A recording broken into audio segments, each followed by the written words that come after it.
Welcome to your favorite YouTube channel, Cartoonist Kayfabe. My name's Ed Piskor. I'm Jim Rugg. We are a daily YouTube comic book channel. We have more than 1,300 videos available right now. Many of those are artist editions. We have a playlist for artist editions, and we might have talked about your favorite comics. Give the little magnifying glass on the front page of the Kayfabe YouTube channel a whirl, pop in your favorite titles, see if we talked about your favorite comics, and if we did not, make sure you let us know so that we can move those comics higher up on our reading piles. We have a Patreon for the King Kayfabers to support the channel at a higher level, and with that, they get access to a live stream recording session while we put these videos together, plus they get delivered all of the videos before anybody else. That mitigates the kayfabe effect. Thousands and thousands of people watch these videos as we put them out and start to seek the comics on the aftermarket. You're getting the more expensive copies of those comics on the aftermarket if you are not a King Kayfaber. Without further ado, Jimmy, read Crandall's EC Stories Artist Edition is before us. We've done many artist editions, and this is one of those exquisite pieces of eye candy. Boy, when they get the end pages right, it's just the best thing in the world. They almost always do, man. They almost always do. Reed Crandall comes from that illustrative school from like the the 1800s. The names Pyle, Wyeth. Just from these like little snippets they show already, you see his obsession with lighting. Totally. Something that we've lost a lot of in our black and white comics art. But man, this must have been like the apex of really hitting this stuff with lighting. A real piece that I think EC, they didn't invent that, but I think that was the thing. If you were going to do horror stories, sci-fi, any of these kind of genre stories, that sort of lighting that was your mood, that was your score. Totally. And these guys come from a proper illustration tradition, which required that kind of knowledge. And off the bat, you could see that Reed Crandall is a heck of a draftsman. Also great with different people types. Like this looks like an old lady. It doesn't look like the one person Reed can draw with a wig. It looks like an old lady. That's something that for a long time that kind of disappeared, I think, from mainstream comics. When I discovered his work in the reprints of EC that came out in the early 90s, he was quickly one of my favorite guys for things like this, though. Like so much noodling, lots of gray value. These lines, you feel like you could make them, and just such a strong draftsman, but less imagination with this fella. I think one of the strengths of EC Comics writing was that they would write to the artist, and because he was so good at just proper figure drawing and things, the stories that he would tell would have a more psychological bend, rather than... You'd never seen Reed Crandall draw a cool monster or anything like that. It does make sense, because the shading on these guys, it reeks of, like, psychology. Right. Yeah, mania. Yes, obsession, yeah. It is... I say it every time we look at an EC comic, artist edition, but it's amazing to me the detail of the line work, knowing it's going to be shrunk down half this size and then put on almost toilet paper. Right. Like, you're just not going to see this level of detail, and yet all of these EC guys delivered that amount of attention. This video is brought to you by the Cartoonist Kayfabe Patreon. Become a King Kayfaber and mitigate the kayfabe effect. You get all the videos before anybody else. We have more than 1,400 videos up on the channel as we speak. Hit the little magnifying glass, search around to see if we're talking about your favorite comics. If not, let us know in the comments so that we can show off your favorite stuff on the channel. The videos are brought to you by the books that we make. Before you is a healthy bibliography of the stuff that we have available, but there's new material coming out all the time. The Hip Hop Family Tree Omnibus is coming to you this holiday season. In fact, your store needs to order it now. They have that opportunity to do so. It's going to come out October 18th. Collecting all 4 volumes of Hip Hop Family Tree, plus 140 pages of additional material, 500 plus pages of comics in there. The X-Men Grand Design Trilogy trade paperback is coming to you in November, just in time for Christmas as well. Several volumes of that are out of print as we speak. The current focus is Red Room, and 2 trade paperbacks of Red Room are out there, Antisocial Network and Trigger Warnings. Crypto Killers is the latest miniseries of Red Room, and there is a backup feature that is going to show off the characters that I'm covering in my daily comic strip in 2024, so this is going to be a hot key. Jimmy's got plenty of stuff on the horizon. Street Angel Princess of Poverty is coming out in November. This is going to collect all of the Street Angel material before Street Angel Deadliest Girl Alive. So you need both volumes to have all of Jim Rugg's Street Angel comics on hand. The Hulk Grand Design Treasury Edition book is out of print. So when you see this, it's going to be your last opportunity to scoop up these books. Make sure you do so. You might be able to find some on Amazon, but they are going quickly. Jimmy's been in the self-publishing game for a while this past year. He's got True Crime Funnies, 3 nonfiction stories. A couple of them have wrestling in the subject matter. 1986 zine and the BW zine are back. The BW zine back in print, and 1986 zine is on the horizon. We need to do a whole episode on this, Jimmy. Now that we're done paying the bills, back to the video. It's also very organic, the lines that he's putting in. Yes. I don't want to say loose, but there is some, like... hand to it. A warmth. Yeah, some clear hand to it. It'll get more etching-like when he goes to Warren and does work over there. That's damn near Bernie Wright's and Frankenstein. Like, the levels of gray and parallel lines to make those grays. Yeah. The one real superhero comic that he was a part of would be Black Hawk. We did a Sergio Aragones shoot interview where Sergio was talking about these great Black Hawk comics that he got hold of as a kid, and then, you know, every other issue would be some hack guy or something. But the good ones were the Reed Crandall Black Hawks. Did Crandall transition into Mad Magazine? No. No, like there's nothing humorous about his style. That's brutal, man. Wow. What a story. Yeah, he's a late period EC new trend guy. So he would show up in like the back half of the horror books.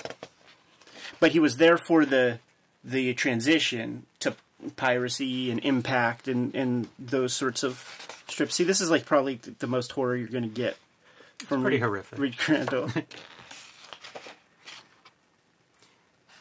Wow, look at this as like a Ditko. Like, if I just showed you that panel, I was like, look, check out this Ditko with somebody else inking over top of him. Right. Very believable. Makes you wonder if this was a guy Ditko gravitated towards. Just as a reader and a fan, you think of like his own psychology and his art, and it feels like there's some commonality with Reed Crandall. Because of his interest in those artists, like Pyle and Wyeth, like maritime stuff. That's amazing. Would always factor into Crandall stories. We have hand lettering here, so we might be in like Two-Fisted Tales, or actually maybe this is Extra. But I thought Extra was all Johnny Craig. Johnny Craig probably wrote this story.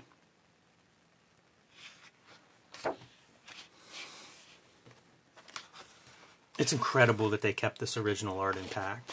Yes, and I believe probably unethical. Yeah, but it was Gaines. Gaines had the, the warehouse or whatever. I often think about that. How there's this contradiction of like, if you had given the art back to the artist, there'd be none of this. We'd have no great record of like EC artists and their artwork.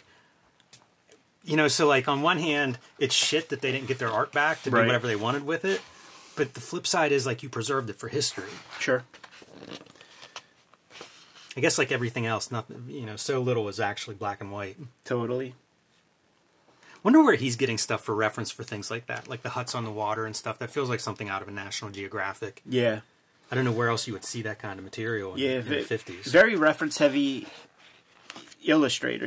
Everything feels solid. Everything feels accurate. I also wonder, like, whenever you get into, like, these ships, is this something that you're pulling almost, like, from movie stuff? Totally. You know what I mean? Like, it's kayfabe on kayfabe. That stuff was available. One of the most famous recent examples would be Robert Crumb with his reference for the Book of Genesis. Like, he flat out says, man, Cecil B. DeMille was my guy.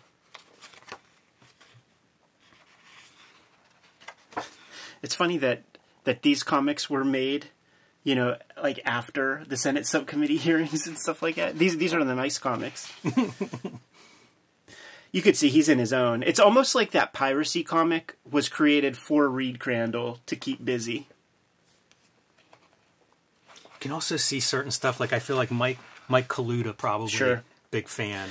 But doesn't this kind of etching-like style like lend so well to the subject matter? Yeah, 100%. It does feel like of a time, and the time being part of the period setting of the story. Man, I just think of all those studio guys must have worshipped at Crandall's altar. It also feels like you could have cut this up and put it in Watchmen as the Black Freighter. Totally. So weird. Carrying Death. I remember this one. Awesome. This one was a episode of the HBO show. Right in the middle of the page, you have that face staring out at you. I mean, this seriously looks like a Black Freighter panel. Totally. That makes me wonder if this stuff was distributed in Europe and UK.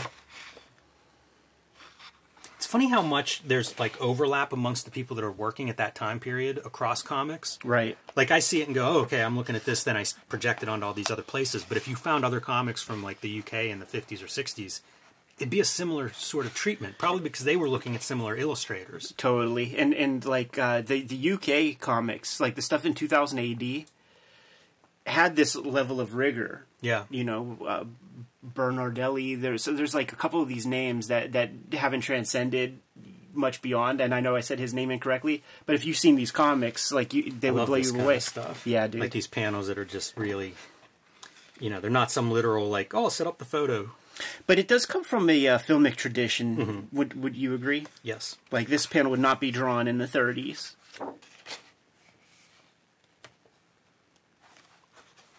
I can't get over how much Ditko I see in some of these faces. For sure. Stuff like this even. Makes me want a Ditko, like a Charlton Ditko artist edition. Oh, please, man. Be still my heart. Who knows what happened to that art? He's such a literal creator that, you know, while it's good drawing, it doesn't feel like a comfortable fit for the sci-fi stuff. These comics also have the quality of, if you had read these in comic book form, this is almost a completely different experience. Because you're just not getting that, wow, that's pretty good. A little explosive decompression. Yeah, that's menacing.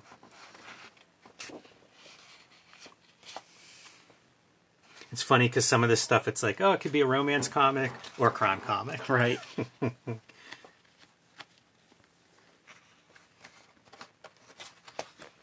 Reminds me a lot of the Warren stuff. He must have gone to Warren and done a lot of work there. Yeah. James Warren scooped him up for sure. A couple super popular strips. Like one of them reprinted in Les Daniels' comics book.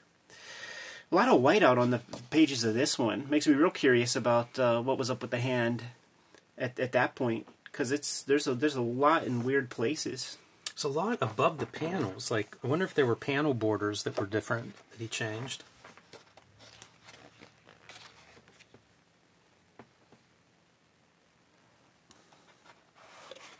You know what else these EC books have? They're not cut. Like, the corners aren't clipped. Right. You know how so much comic book art has that quality? I wonder what was different. Could have been as simple as Gaines, like, telling the printers, like, don't do that. Yeah, you know, we looked at that Stan Lee documentary, and there was a clip from a program that he was on with Julie Schwartz, when Julie Schwartz was swearing up and down that comics are not art, they're meant for little kids, they're pulp, and they should be pulp, and all this kind of stuff. So it's like the ability to take care of artwork existed back then. It's just Julie Schwartz didn't give a fuck. You know, those editors didn't give a fuck. That's unbelievable for a panel one. That feels like that one you could put in front of Congress and be like, let's get this regulated. Yeah, because like that's referenced, man. That looks like that looks like a real fella. Look at this paste up right here.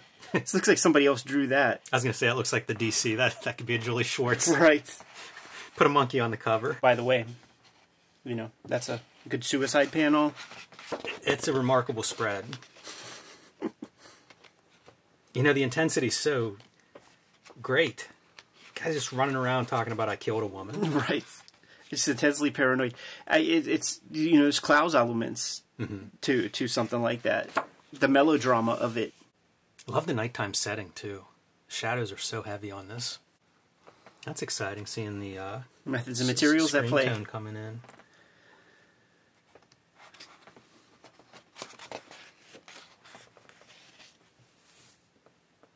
I wonder if these guys, whenever they would be like, oh, let's do some screen tone, if that were like relief. Like I don't have to hatch the walls and make my own grays out of ink. Doesn't look like too much of a shortcut anywhere here. That's for sure.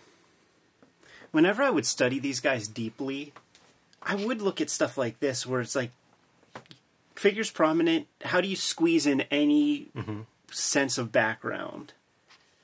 And even when they did, like, it all feels legit.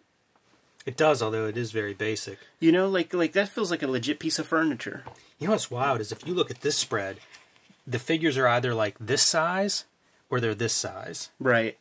And that's it. There's like 2 size figures throughout,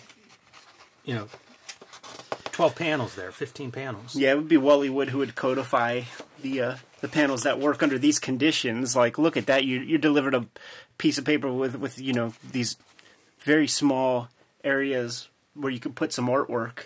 It's very true. I had a design teacher, and he would always talk about, like, this is the size of whatever it is you're making. Like, you define that as step 1. What are you going to put on it? What are you going to put in it? And it feels like that's what these panels are. Like, you get a bunch of these, like, maybe you get a square shape, but it's small. But a lot of these, like, rectangles. Yeah, for these fellas who are working under, like, the Feldstein tradition, it's an illustration job. Because you're getting the circumscribed panels and stuff. And it's show and tell, which is a fault of these comics. You don't have to read this because they draw it. It's a beautiful profile, by the way. Yeah. I always marvel at that.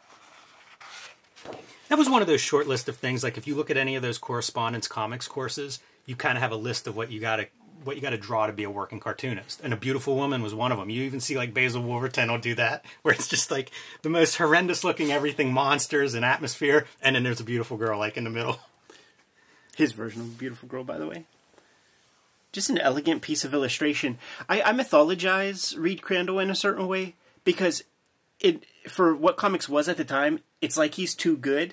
So I look at him the same way I look at like a 55-year-old person working at Wendy's. Like, what happened? What happened in your life, man? That you're in that position. That does look like it would be a spot illustration in a magazine, right? Like something you could sell to Saturday Evening Post for thousands of dollars at that time.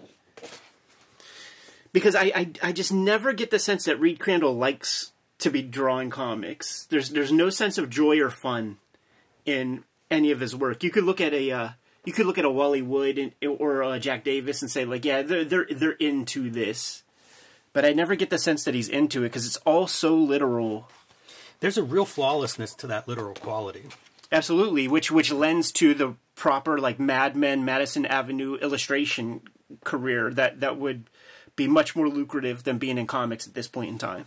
A little bit of Harvey Kurtzman in these figures. It's a shame that we don't have the kind of record of the EC artists that we have now, where everybody gets interviewed and deconstructed. Like, it'd be amazing to hear those guys talk about each other, talk about stuff they would pick up in the offices when they're dropping off their work, and then seeing, somebody's ink line and going, oh yeah, I like that approach. Because they had to be doing that. Yeah, it's a great panel. Might have to isolate that for the thumbnail of today's video. It's pretty good. I like to imagine like the templates being used on a tire. Oh, that guy's just getting crushed. This guy looks like he's going to Provincetown to go meet up with his other boyfriends. Wow. Them short-ass shorts. Look at that, man. And he puts them boots up. They're up to about there. Yeah, it's a look. A tight shirt. I feel like that should be a halter top. He's going to get made pregnant. See, even the way he pulls back on that fishing rod. And he likes older men with guns. This is foreplay.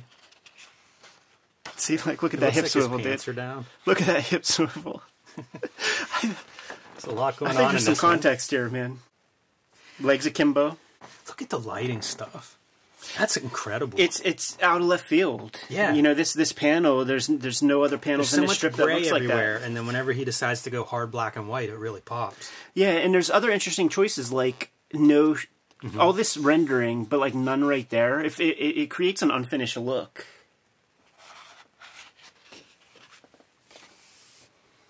And then there are some marks like I wouldn't doubt that he might have had a ghost on some of this stuff. There have been panels that look that way to me. Because, those marks look less Crandall-ish to me.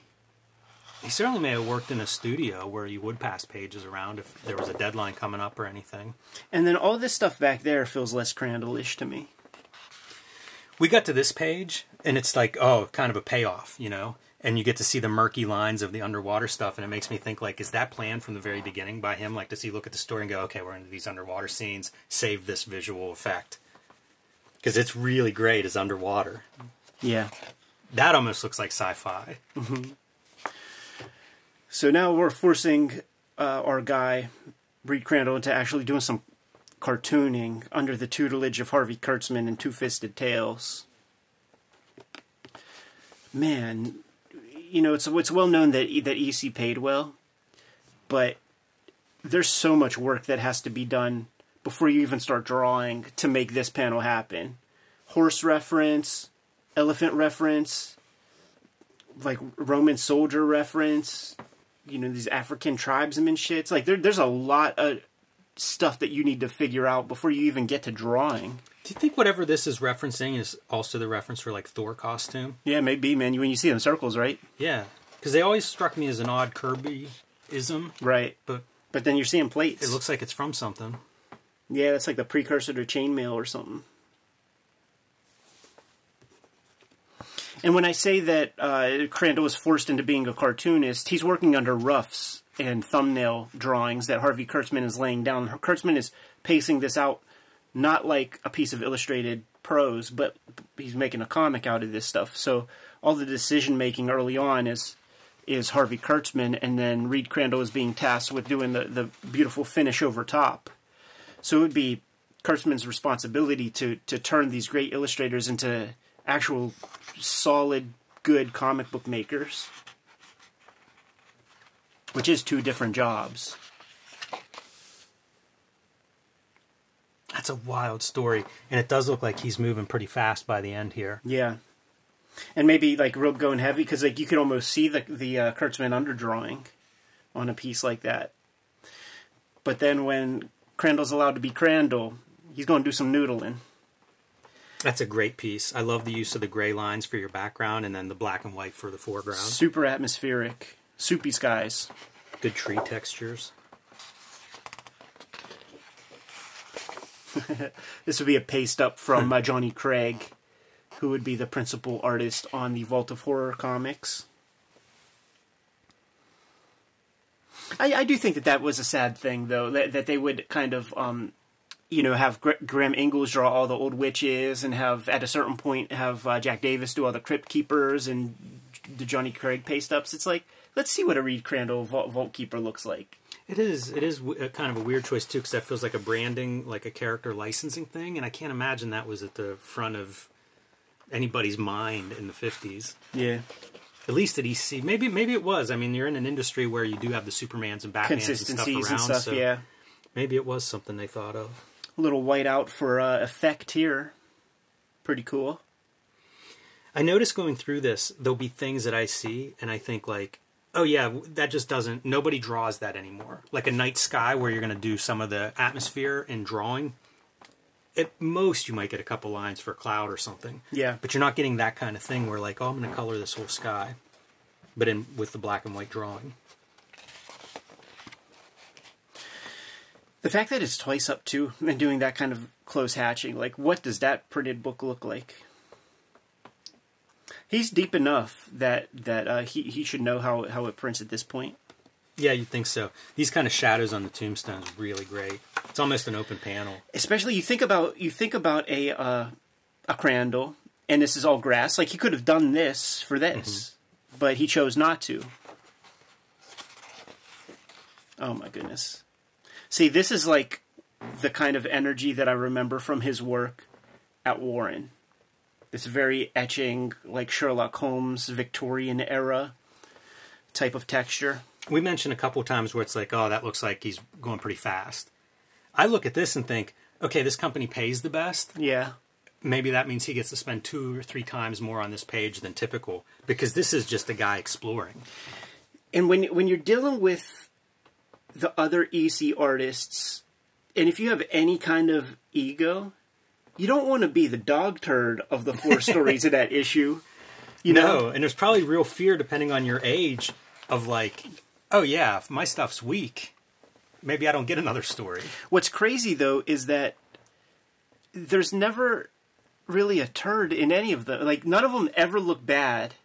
But the guys who will get the short shrift will be like your Joe Orlando's, who's doing a Wally Wood impression, or like your George Evans, who's kind of like solid, but, you know, not so sexy. Yeah, see, these are all the conversations I need them to have. Wonder if Squatrant covers a lot of this stuff. Right. Looks like he's got a load in there. Adult diapers. Jimmy, can you imagine, like, how many more pages we would draw if adult diapers were normalized, as they call it? As the kids call it these days? That is not missing from my process. Normalize adult diapers. So beautiful. Whenever they talk about, when you do perspectives and you have, like, the 3 planes of perspective, you should think in terms of, like, white, black, gray for the different planes. And you could see it on display here. Like, this is clearly the black plane. Mm-hmm. And this, we'll call it white because that's white. But it's also, you know, it's kind of gray. So, like, this is still on that same plane as that one, so you make that black. This is on the same plane as this, so you make it black. Because this incline is still on the black plane, you got to differentiate it from the white. So you add that kind of gray texture.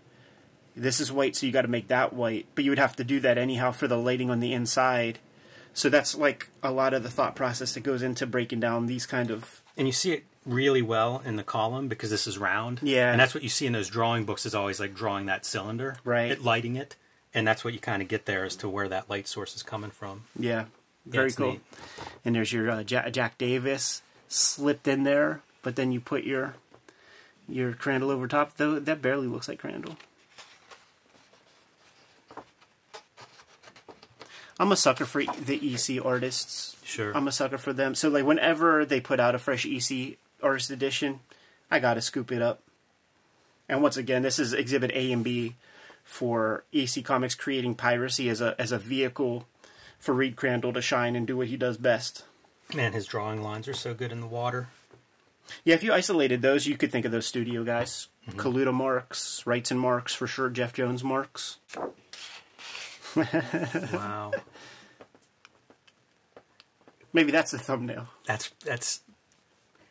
It's wild to see this illustration at that size. Totally. It's the thing that I don't think we can express across a video. But I mean, this thing's 3.5 feet across. Right. Like here's my hand on aiding in her. Ludicrous how big this is. And it doesn't fall apart. No. Like, these lines are so crisp whenever you blow it up at this size. Yeah. It is interesting to see him doing some back and forth, you know, which I didn't recognize in the original illustration. You see the kind of back and forth going on there, where he's kind of, you know, it's going pretty breezy. Imagine watching this inked in like, real life. Oh, totally. Because you know those lines. There's so many lines here, like, he's not laboring over them. They're just, anything that's parallel, like, it's just dash. Yeah. You know, it's a guy who obviously is in command of those tools. And I mean, it's one panel. Totally. You know, it's a splash panel or whatever, but it's still one panel. Like, I have no doubt that he inked this at a very rapid clip. He's one of those illustrators that doesn't have the codified eyes, nose, mouth. You know, the way the drawing looks is dependent on the lighting and the situation. I'm always a sucker for the drapery that's like that, man, where you have the kind of a bridge between two kind of peaks and valleys, and then you could sell the valley of the drapery. I wonder what he's drawing this with that he's able to not lift his tool. It's crazy because, I mean, it looks like brush strokes. It does. So maybe you could do that with yeah, maybe those real horsehair brushes that were potted by German ladies in a factory or whatever. Great piece. Yeah, heck of a book. Not the last. What a resource. Not the last artist edition I have of this kind. That's a good panel to close it on, yeah, too. dude. Yeah. That was one of those highlights. Yes, it was, man. The paranoia of them and the melodrama. Good to go, Jimmy? I am. Kayfabers, like, follow, subscribe to the YouTube channel. Hit the bell so that we can notify you when new videos are available. We are a daily YouTube channel, and we might have talked about some of your favorite comics already. If we did not, what you could do, you could hit this little search box. It's a magnifying glass on the Kayfabe front page. Search for your favorite comics. Turns out we didn't talk about your favorites and you want us to, put something in the comments. Let us know so that we can move those comics up to a higher position in our reading list. We have a Patreon for the major Cartoonist Kayfabe supporters. Become a King Kayfaber. You get access to our live stream recording sessions, which, you know, you get to see the videos that we're talking about and the comics that we're talking about in real time. But you also get delivered our videos before anybody else gets to see them. So, like, there's a finite amount of these Reed Crandall artist editions. The cheapest copies are going fast right now online before Gen Pop gets to see the videos. Ultimately, the videos are brought to you by the books that we make. So, Jimmy, do you want to show the people what you have? I do. This is my next release, Street Angel Princess of Poverty from Image Comics. This will be out in November, which means you can pre-order it now at your local comic shop. Let them know you want a copy. It is from Image, so you can get it in any comic shop in the country, is what I'm saying there. It is the other half of Street Angel Deadliest Girl Alive, also from Image. It'll be a similar size, and it collects all the Street Angel comics that are not in Deadliest Girl Alive. So pick up both if you haven't already. I have a young adult graphic novel, The Plain Janes.